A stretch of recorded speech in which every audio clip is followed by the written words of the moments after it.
Samantala, bumagsak naman ang performance at trust ratings ni Pangulong Marcos Jr. sa unang quarter survey ng Publicus Asia Incorporated. Habang tumaas naman ang kay Vice President Sara Duterte. Pinaniniwalaan nagkaroon ng negatibong epekto kay PBBM ang pagsuko ng gobyerno kay dating Pangulong Duterte sa ICC. Eden Santos sa balita. Hindi ikinagulat ng publiko ang pagsadsad ng approval at trust ratings ni Pangulong Ferdinand Marcos Jr. Yan ay matapos na bumaba sa 19% mula sa 33% ang approval at trust ratings ni PBBM sa inilabas na pahayag first quarter survey ng Publicus Asia Incorporated. Naniniwala ang mga netizen na nakausap ng Net25 News na nakaapekto sa pagbulusok ng ratings ni PBBM ang pagsuko sa International Criminal Court o ICC kay dating Pangulong Rodrigo Duterte. Ang survey ay isinagawa noong March 15 hanggang 2025 at inilabas naman noong March 28 na nataon sa kasagsagan ng pag-aresto kay FPRRD. Nakadagdag pa ang patuloy na kabiguan ng administrasyon ni Pangulong Marcos na tuparin ang mga ipinangako sa sambayan ng Pilipino na pababain ang presyo ng mga bilihin, pagsugpo sa korupsyon, pamamahagi ng disente at maayos na housing units, pagsawata sa kriminalidad, pagtugon sa kahirapan at iba pa. Yung trust rating ni BBM, dahil sa pagkadakip kay Pangulong Duterte. Yun din po ang isa sa dahilan ng pinaka nagpababa po sa rating niya po, yung mga pangako niya po na hindi po natutupad. Lalo na po sa pagtaas ng mga bilihin po, o yung mga pabahay po, hindi niya po naisatupad po yung mga ganon. Saka ano po, lalong pahirap po ang buhay natin. Lalo na po sa pagtaas ng mga pangunahing bilihin po. Lalo na po sa mga bigas po, sa bigas po.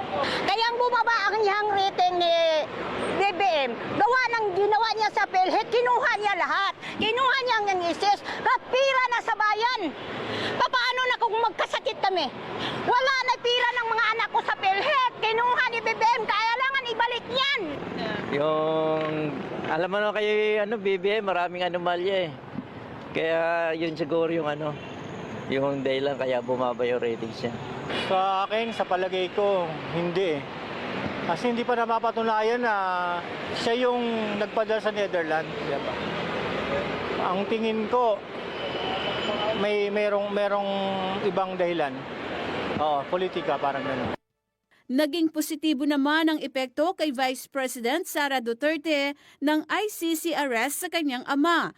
Tumaas sa 42% mula sa 37% ang approval ratings ni VP Sara. Siguro sa tiwala, nakikita naman siguro yung tiwala eh. Yun, tumaas yung niya kasi mga tao, kikita naman siguro yung medyo maganda yung pamamalakad. Ano? Dapat i-impeach na si BBM, hindi si Sara. Malaking tinulong ni Sara ni Duterte sa Pilipinas noong nag-COVID. Tama ba ako? Dapat sa presidente, hindi siya magpapano sa mga congressman. Kasi presidente siya masunod kasi kaya yung i-impeach si Sara Duterte, nasabi niya, ay di ba ipawalang bisa na daw yun. Ay yung mga kongreso gusto ipatuloy eh. Maganda manghangarin ni si Bongbong Marcos. Kaso lang yung mga galamay niya, na si Presidente Bongbong. Dagdag pa ng netizens na sa halip si VP Sara ay si PBBM ang dapat ma-impeach. Dapat nilang tulungan nila, lalong-lalo yung mga mahihirap sa ngayon. Puro politika na yung pinag-uusapan nila.